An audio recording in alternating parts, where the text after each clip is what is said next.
My name is Dr. Ramsey from Oxford, Ambassador of the Universal Peace Federation, and one of the members of the Muslim Council of Britain.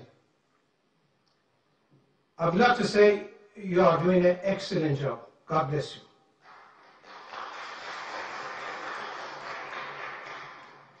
Now my question, Dr. Zakir Naik, in your opinion, is Islamophobia a real phenomenon? And if so, how do you suggest it can be tackled? Does the responsibility lies with the Muslim community, or should Western society be doing more to breach this barrier of fear? I'm talking about the fear. All phobias are fear of unknown.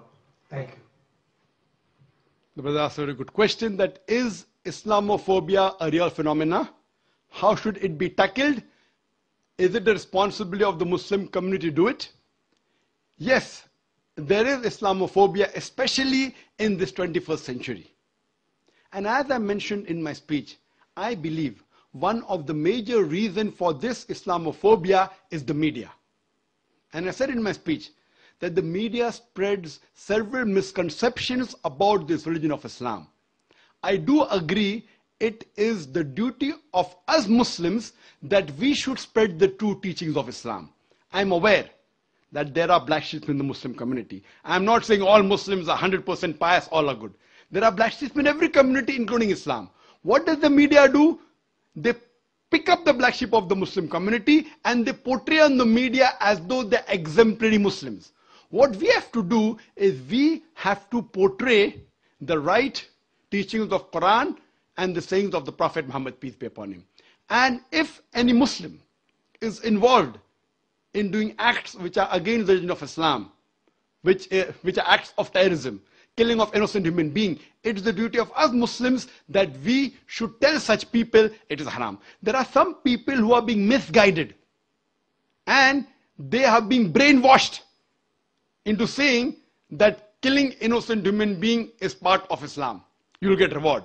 It's our duty as the mainstream Muslims to try and convey the right message of Islam and prevent such Muslims from being misguided. That's point number one. Point number two, it's our duty to tell the government of the country where you're living that Islam is a peaceful religion. And what I believe that Muslims should be part of the solution, they should not be part of the problem. The government should not think that Muslims are part of the problem, they should think Muslims are part of the solution. And that's the advice I even give to the police of India and the police of Bombay, and I interact with the police force very often. And I tell them that just for a few should take the Muslims in confidence. And the best is to have an interaction.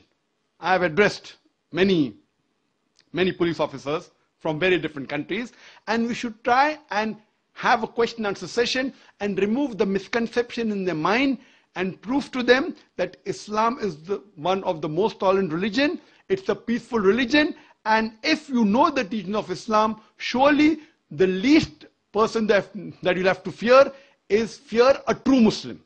I'm not talking about the black sheep of the Muslim community. Hope that answers the question.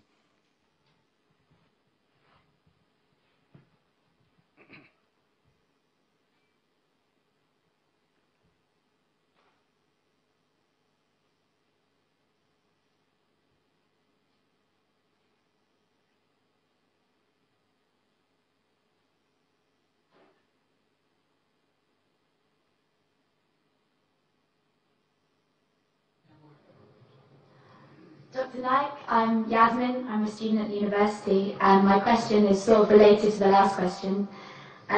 You talked about you wanted to come to the UK because you wanted to reach out to Muslims who you felt that the government were not able to reach out to. And I wondered why, in your opinion, you felt that the government were failing in this way to reach out to Muslims in Britain. Thank you. Sister asked the question that I wanted to come to UK to reach out to those Muslims who the government could not reach out. Sister, there's a slight confusion. I said Charles Farr, the Director General of the Office of Security and Counter-Terrorism felt that I could reach out to those Muslims who the government could not reach out to. He felt that, not me. And I think, again, because the information which the Home Department has, that Peace TV is the most popular Islamic satellite channel in UK, watched by the Muslims as well as the non-Muslim, and the most popular speaker, according to the Home Department, not according to me, according to the Home Department, is Dr. Zakir Naik. So I repeated what he thought.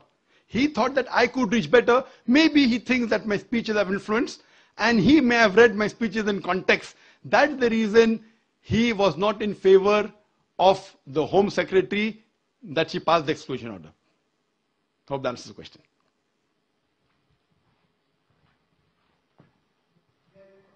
Do you think that he has a point? Do you think that, in some sense, the government are failing to reach out to Muslims? Yes.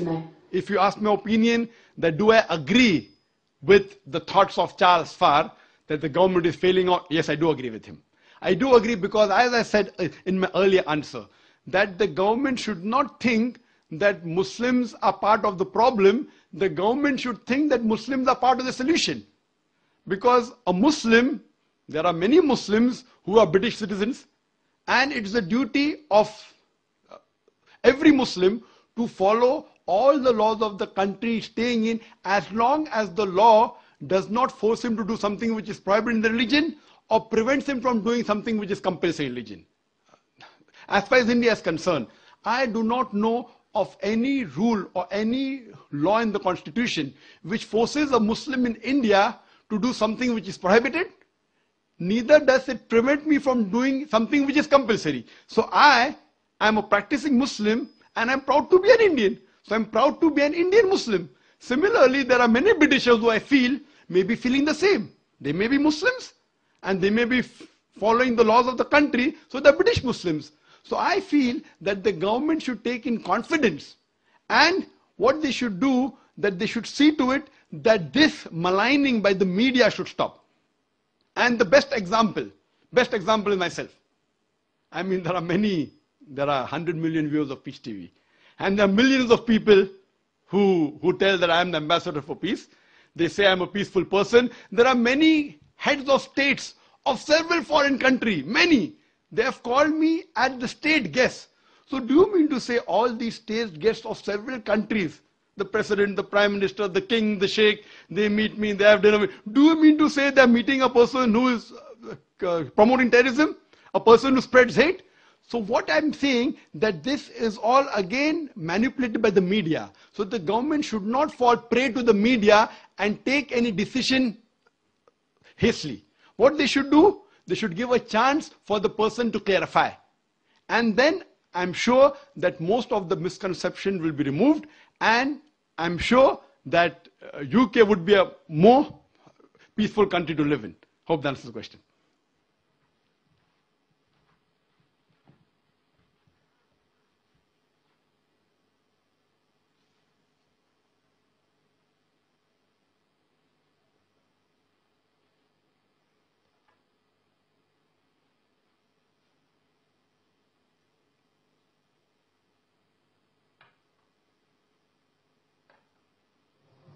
Dr. Naik, hello and thank you. My name is John. I'm a doctoral student here at Oxford, and I'm from the USA.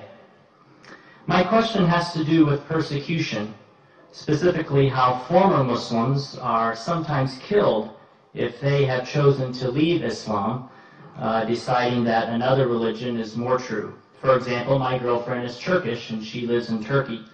She used to be Muslim, but decided to become a Christian after understanding Jesus in a new way, as God made flesh. She has had fears in the past that she may be harmed or even killed for her decision.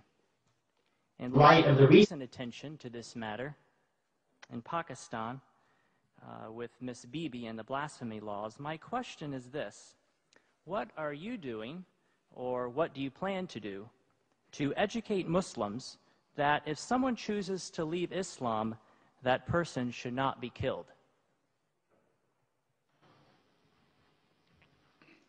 Well, that's a very important question. And he said that what if a person who's practicing Islamic faith changes to any other faith? Is it required that he should be killed? And all these articles that came about me, a preacher of hate, one of the point was that Dr. Zakir prescribes death penalty for those Muslims who leave their faith and they profess any other faith. Again, these reports were out of context.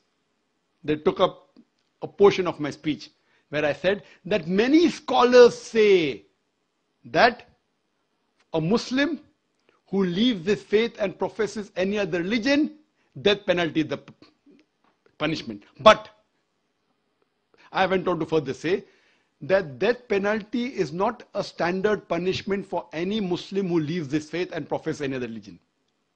I gave the example that once during the time of the Prophet Muhammad, peace be upon him, there was a Muslim who converted to another faith and had done some wrong deeds for which the Prophet had told they should be put to death.